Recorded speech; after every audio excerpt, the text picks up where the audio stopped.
contohnya, dia kata, mak, saya nampak ada seorang pelajar perempuan ni lawa mak, suka lah dekat dia. Mak terus menghamburkan pelbagai kata-kata kepada anak dia ni untuk menunjukkan itu jangan buat.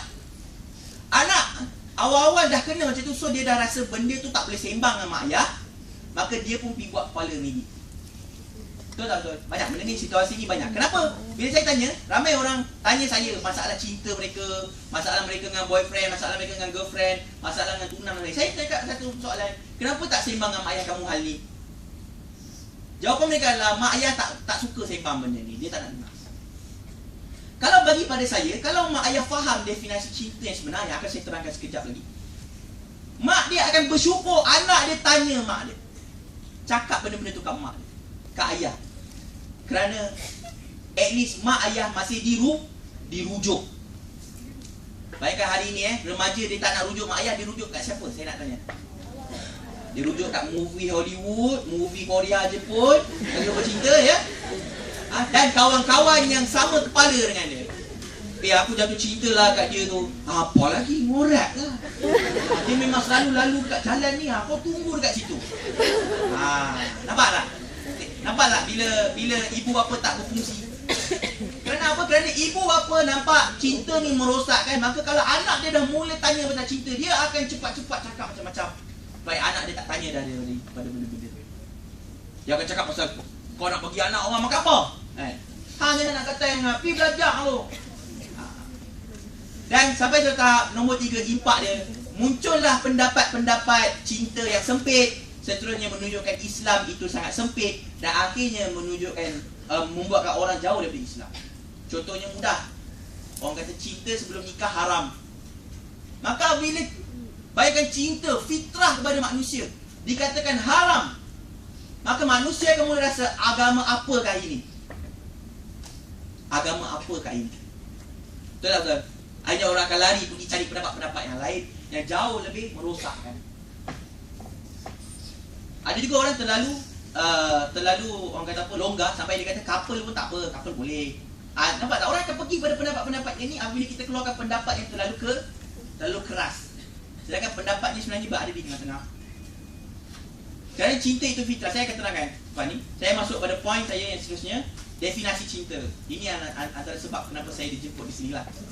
Definisi cinta. Maka bila saya melihat kerosakan ini dan saya mengetahui puncanya adalah kerana salah definisi, kan? Kita dapat, cinta mesti macam ni, cinta mesti macam ni. Akhirnya orang tersilap lah dengan benda tu. Maka saya membina definisi baru. Apakah itu cinta?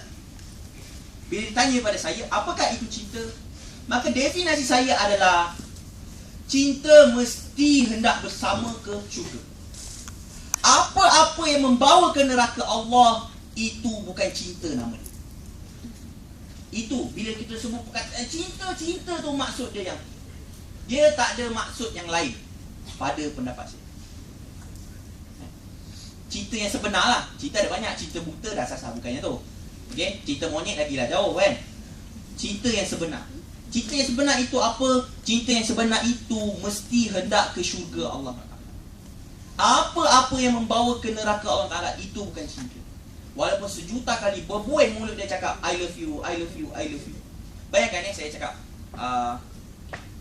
pada kawan saya, I love you lah. Why you love me I pun love you juga. Oh ya, I love you. Lepas tu, lepas dah love ni, saya buat apa? Saya sepak dia masuk ke dalam api. Ada makna tak saya cakap I love you banyak-banyak ni?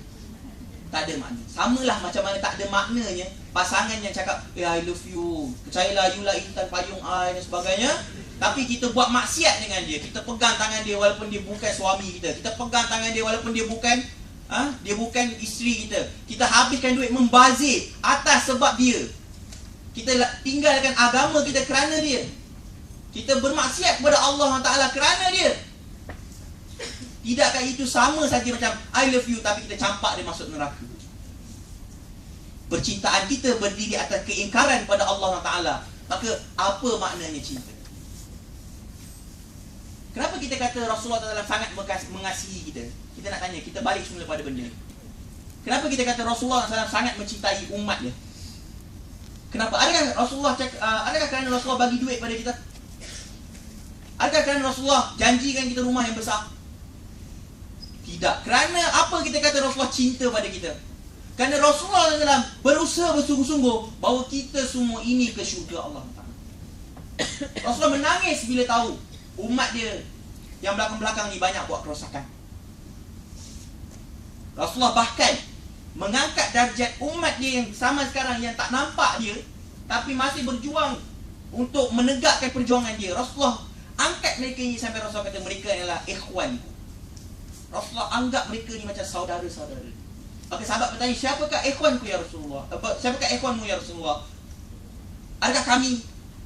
Rasulullah kata, bukan, kamu semua adalah sahabat-sahabat aku.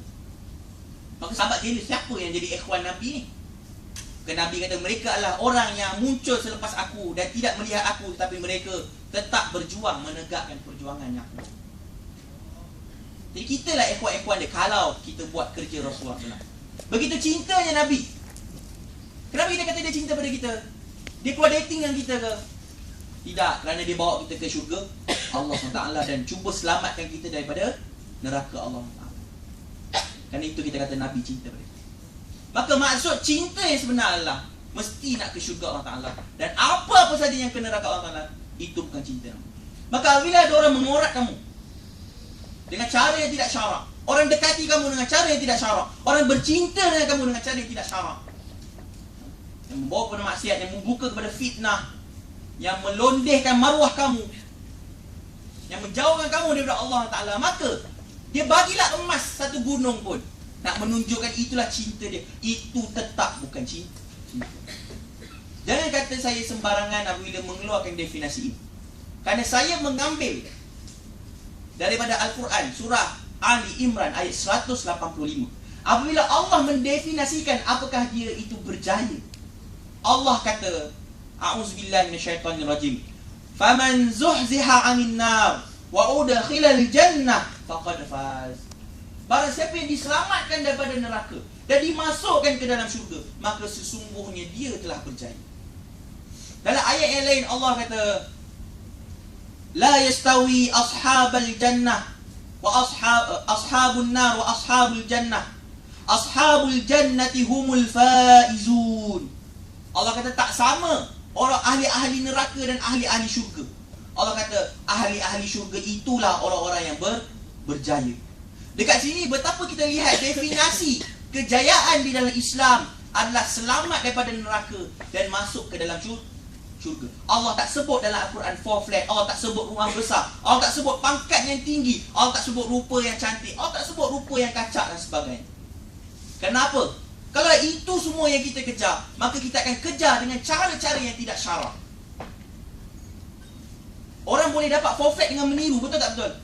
Maka kalau kita letak 4 flat, itulah kejayaan yang sebenar, maka meniru itu dihalalkan. Tapi Allah letak basic dia, masuk syurga itu berjaya, masuk neraka itu gagal. Maka siapa yang meniru untuk dapat 4 flat, dia adalah orang yang gagal walaupun dia dapat 4 flat. Maka jika ada orang bercinta dengan cara yang salah, yang mengingkari Allah Ta'ala, maka walaupun cinta dia kahwin, dia berjaya kahwin, tapi dia masih rasa itulah betul, cara maksiat dia tu yang betul, maka dia bukanlah orang yang bahagia, berjaya dengan cinta dia sebenarnya. Kerana akhirnya mereka akan ke neraka Allah Ta'ala. Dan di mana? Di neraka nanti, di akhirat nanti, apabila kita dah tahu dah ni masuk neraka dan ni masuk neraka, ini masuk syurga, ni masuk syurga, orang-orang ni akan mencari orang-orang yang bawa mereka kepada maksiat, dan mereka akan kata kepada Allah Ta'ala, ya Allah, ini yang ajak. Waktu tu dekat dunia cakap I love you, you love me, hari tu dia akan berbalah-balahan. Surah Az-Zukhruf ayat 56. Kalau saya salah boleh betulkan. Rasul kata di mana apa? Dua sahabat ni akan berbalah-balah. Dua sahabat baik di atas dunia akan berbalah-balah di akhirat kelak. Sebab mana? Kerana mereka tak berukhuwah di atas takwa. Mereka sama-sama buat maksiat dan sebagainya. Dekat dunia nampak happy, dekat akhirat nanti kita akan bergaduhan. Maka apakah itu cinta? Jadi definisi saya sedemikian. Dengan definisi ini, maka kita akan menjauhi cara-cara bercinta yang tidak syarak. Dan ibu bapa yang memahami perkara ini, maka dia akan lebih lembut dalam menangani anaknya yang ada perasaan cinta pada orang lain. Jangan kecewa kalau ibu bapa anda tidak memahami perkara ini, kemudian anda mengadu, "Alah, mak saya tak faham."